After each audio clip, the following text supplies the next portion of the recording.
¿Qué cosa? No.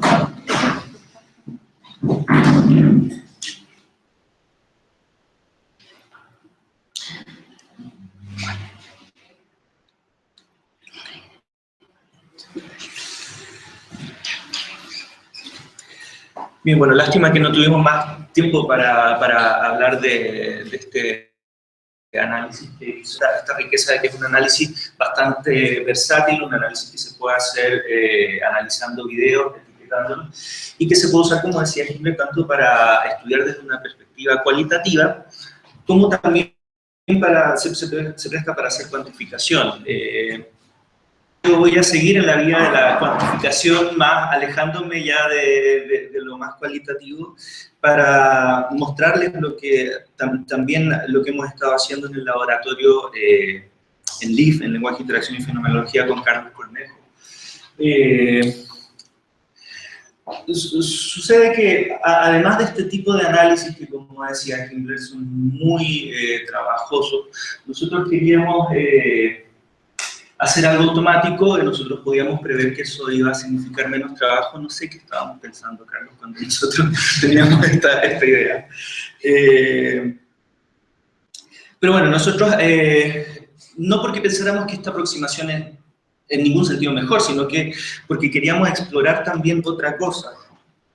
Teníamos los objetivos de cuantificar la coordinación que se da en interacciones, en conversaciones naturales, de una manera bastante abierta, bastante exploratoria. Queríamos capturar la diversidad de fenómenos que se dan sin imponer un modelo a priori. Eso ya estaba relativamente resuelto con otras cosas que se hicieron en el proyecto.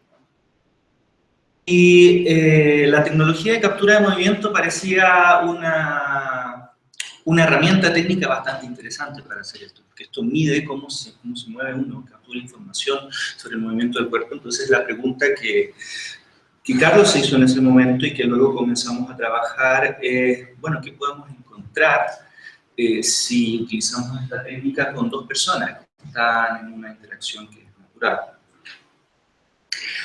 No quiero entrar mucho en detalles, pero sucede que esta tecnología, si bien era muy atractiva para nosotros, no estaba hecha para lo que nosotros queríamos. Está hecho para hacer animación, en que uno trabaja con actores. Los actores profesionales pueden utilizar equipo especial sobre el cuerpo y aún así hacer su oficio. Se les puede pedir que repitan una toma, son tomas cortas. Hay en realidad muchas diferencias entre lo que se hace en un estudio de animación con captura de movimiento y lo que nosotros queríamos hacer. Una de las dificultades generales es que nosotros queríamos estudiar disposiciones que son un poco frágiles. Estábamos estudiando empatía en ese momento. Y bueno, es bastante fácil destruir la disposición empática de un participante si lo hacemos enojar, si de alguna manera en el trato tenemos no tenemos suficiente cuidado, o incluso podemos introducir variaciones sutiles de la manera en que se trata a los participantes. Eso fue algo que nos hizo reflexionar bastante sobre el procedimiento de los estudios que realizamos. Esto no lo quiero centrar en un estudio en particular, quiero hablar de nuestra metodología de manera general. Sería raro pedirle a un participante que tenga una interacción natural, pero a la vez decirle que tiene que utilizar una ropa especial para esto, sobre todo si se trata de algo como esto, ¿no? Estos sistemas también a veces requieren un proceso de calibración en que tiene que participar la persona para que luego la imagen reproducida por computador se vea bien. Esto tampoco es deseable, ¿no? Aburrir a la persona con un proceso que puede ser molesto.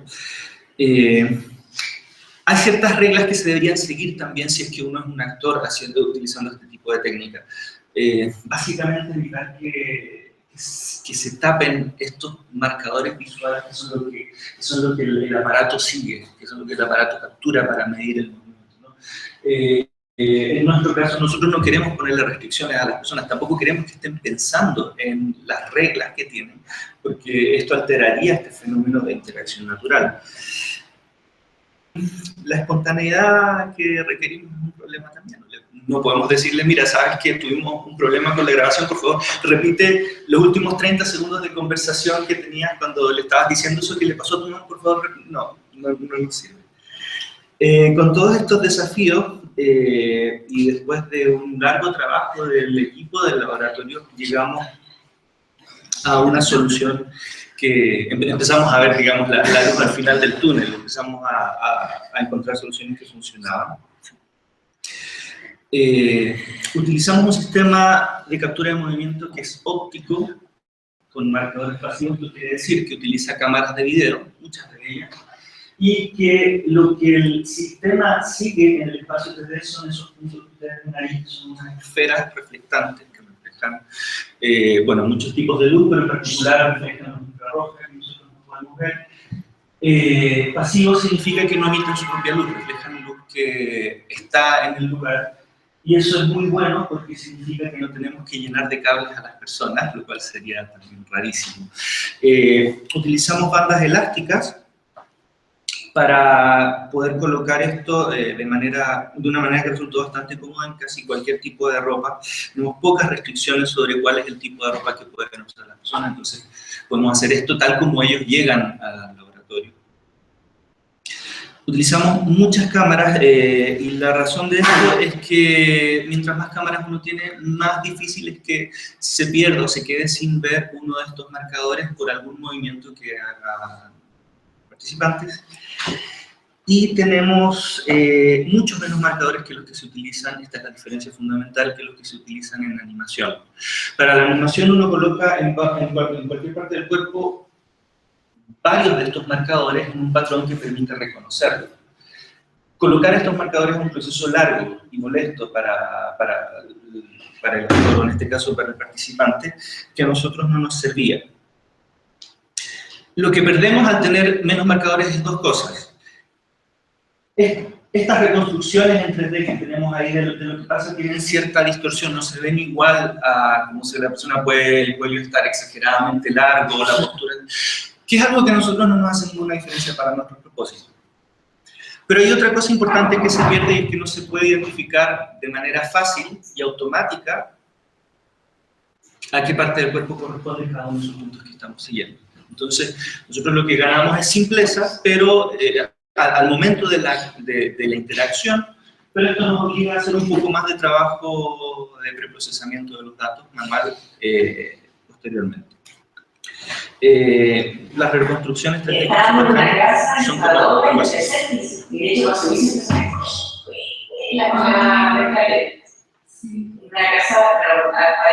de madera, un ventana gigante así.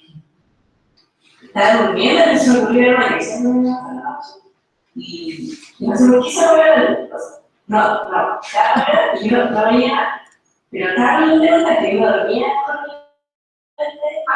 sí. Entonces, de repente se te desona y hay que hipnotizar. Y yo la pena de la bestia.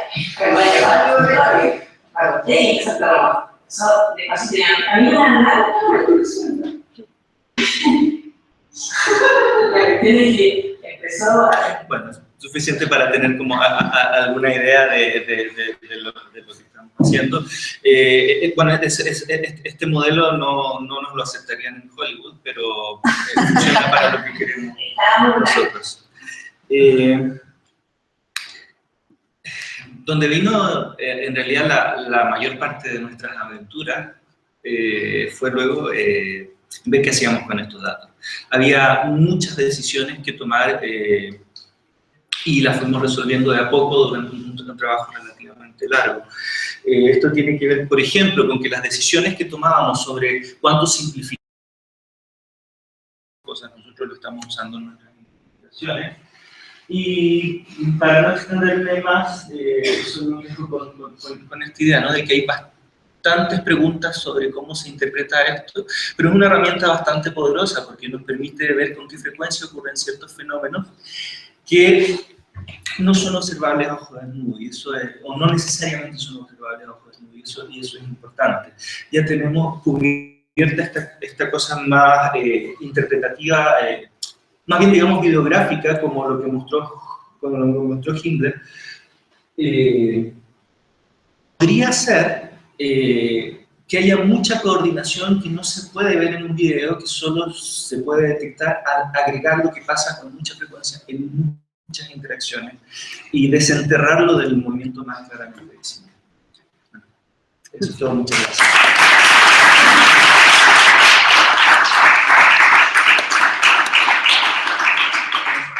No sé si me quieres, acompañarlo desde ahí, responder cualquier pregunta. Hagamos 15 preguntas para ambos chicos y después las 12 continuamos con Pablo, ¿ya? Ahí...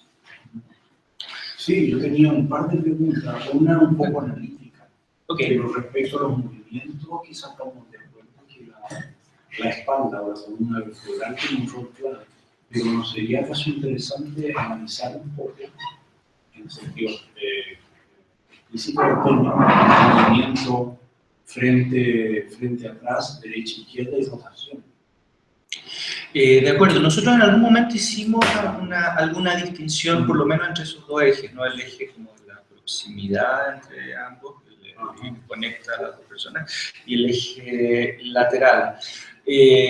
Sin embargo, bueno, ya teníamos tanta información, y eso ha sido una dificultad en nuestro proyecto, cómo interpretar lo mucho que tenemos, que nos quedamos con este análisis que, claro, colapsa esas dimensiones, pero incluye claro, con otras cosas eso que tú mencionas. Este es un análisis que es una correlación entre vectores de velocidad y por lo tanto da cuenta de estos, incluye estos movimientos que son en el eje de la proximidad de las personas, así como el lateral.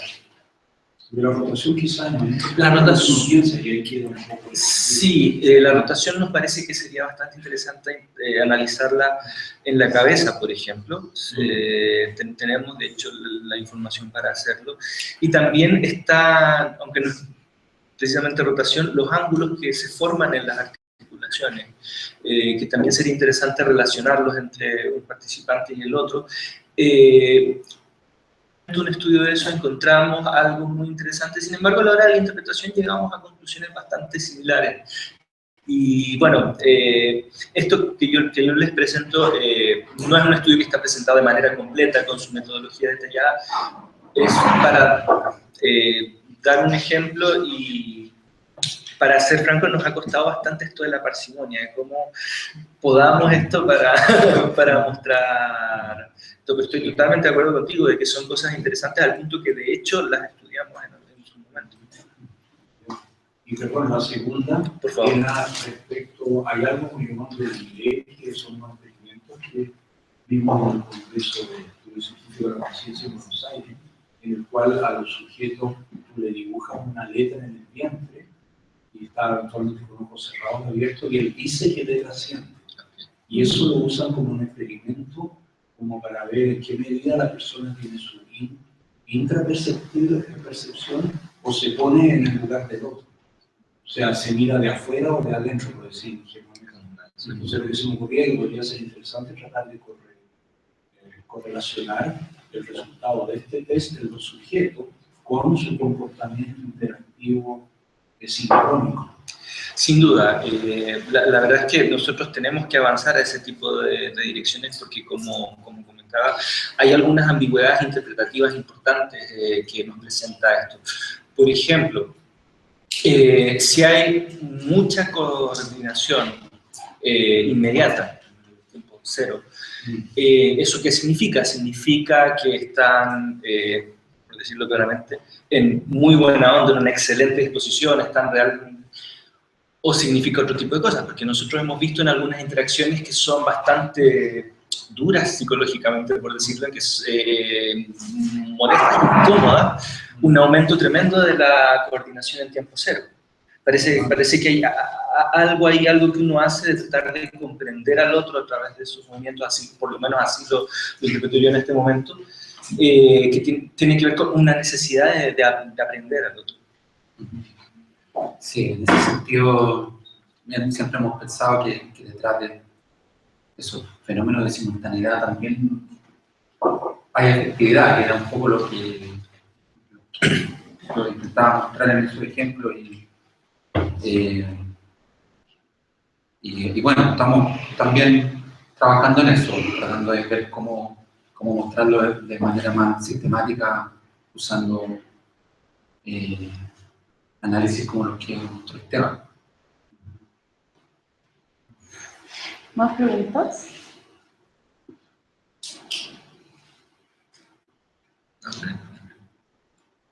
¿No? I'm not sure how much I understood at the end, but I was impressed by your last slide. This one? No, This one. This one. yeah. Because it looks like this is kind of turning the thing on its head, because you're finding very clear patterns, and now you're asking, what could this possibly mean?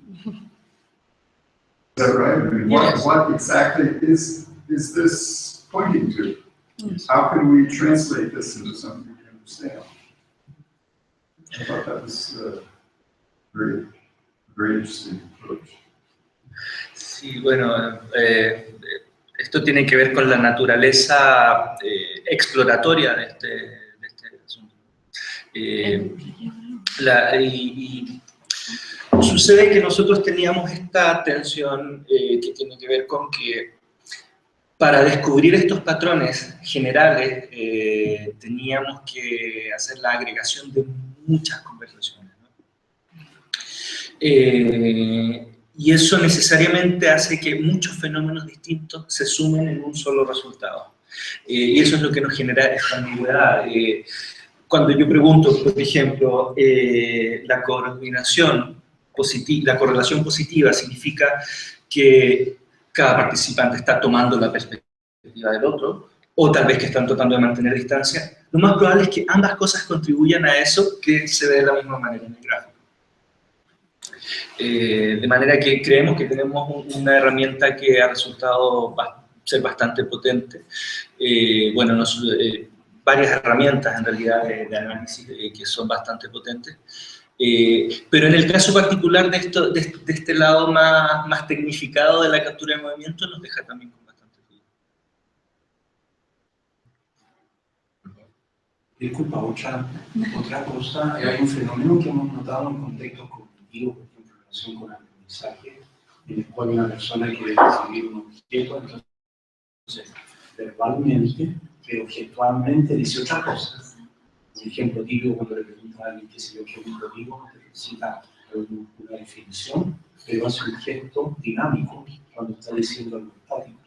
Entonces una pregunta sería, con este tipo de método, a lo mejor le podría interesar tratar de ver en la interacción directa si el interlocutor a lo mejor resuena con lo gestualizado o con lo dicho. Si pueden discernir eso. Parte de los métodos de análisis gestual que son usados en la actualidad consideran ese tipo de distinciones. Por ejemplo, usualmente se señala que un gesto es metafórico en la medida que tiene alguna relación con la expresión verbal, pero no es exactamente la misma relación, ¿no? Entonces, claro, uno podría... Una vez, hace muchos años atrás, en el laboratorio analizamos videos de clases de matemáticas y veíamos que, claro, el profesor puede estar hablando de polígonos y hace algo así, ¿no? Como un triángulo o expresar una gesticulación de balanza cuando está hablando de metáfora. Sí, es algo que se puede analizar. A veces nos hemos preguntado en todos estos años cómo llevar todo esto a un contexto más natural, ¿no? Pero solo hemos llegado hasta... O sea, no hemos quedado en el plano de la fantasía y además de la ocupación de estar lidiando con los datos que ya tenemos. Pero sí, sería interesante. Bueno, también en algún momento tratamos de explorar ciertos fenómenos pedagógicos como a una escala micro dentro del laboratorio, y esas perspectivas obviamente están abiertas. Eso es como, esto o sea, es como una invitación también. Tenemos cierta tecnología y está ahí disponible como para responder cierto tipo de interrogantes vinculadas a este tipo de fenómenos. Tenemos esta limitación como del contexto, pero bueno, también hemos tratado de mostrar aquí, tanto con los análisis que mostró Esteban, como no solo con los análisis, sino que con todo el montaje del laboratorio y con la elaboración de los experimentos que también uno puede lograr que las interacciones sean fluidas, tengan un cierto grado de espontaneidad, que tengan una cierta como pertinencia cultural dentro del laboratorio. Estuvimos mucho tiempo, cada vez que hacíamos los estudios, pensando en esto. Y afortunadamente los mismos participantes, en la medida que hacíamos las mediciones, nos reportaban que bueno, poco tiempo después de que comenzaban a interactuar, se olvidaban de que tenían estos elásticos, que ustedes ven que las interacciones, a lo mejor no son muchos los ejemplos que vimos, pero las interacciones son bastante fluidas. Sí. Y bueno, no es casualidad que estas dos aproximaciones metodológicas, estos dos tipos de procedimientos que nosotros mostramos estén acá juntas, son dos extremos, digamos, dentro de lo que podemos hacer en el laboratorio para aproximar esto. Y podríamos decir que al fenómeno creemos que lo tenemos rodeado. Pero falta acercarse un poco más y sabemos que tenemos una deuda con ese tipo de cosas como lo que tú comentabas. En algún momento pensábamos en incluir algo que tuviera desde una aproximación de análisis del discurso para tener información sobre distintos momentos de las conversaciones, micromomentos de las conversaciones, y poder de esa manera empezar a decodificar esta información que todavía no nos hace sentido, pero que sabemos que significa que está en las manos, por ejemplo. Bueno, parte del propósito de este proyecto y también de esta instancia tiene que ver con que sabemos que ahora necesitamos colaboraciones y otro tipo de habilidades también para aproximarnos a eso. Yo pienso en la fenomenología en segunda persona, toda esa técnica de la entrevista, de explicitación, también microfenomenología, que sería interesante acoplarla con esto. Cuando tú le haces entrevista al sujeto en que es como hacer un subir su experiencia. Sí, incluye mucho la corporalidad. Sí, o sea, hemos hecho algo similar. Bueno, una cosa que yo no mostré básicamente por limitaciones de tiempo es que en buena parte de los estudios que hemos realizado, inmediatamente después de que termine la interacción, nosotros entrevistamos a los participantes y hay algunos resultados que de hecho hemos publicado con análisis cualitativos de las interacciones, y hay una de las cosas más interesantes que sucede, que nosotros fuimos encontrando sistemáticamente, es que las personas cuando recuerdan, o sea, están recordando una experiencia que no vivieron, porque están recordando, o sea, nosotros les pedimos que nos cuenten la experiencia de su contraparte. O sea, ellos escuchan, interactúan una historia de otro o de otra persona, y después en el laboratorio cuentan y recuerdan, es una experiencia de recuerdo, ¿no? Y lo más interesante de eso es que cuando el recuerdo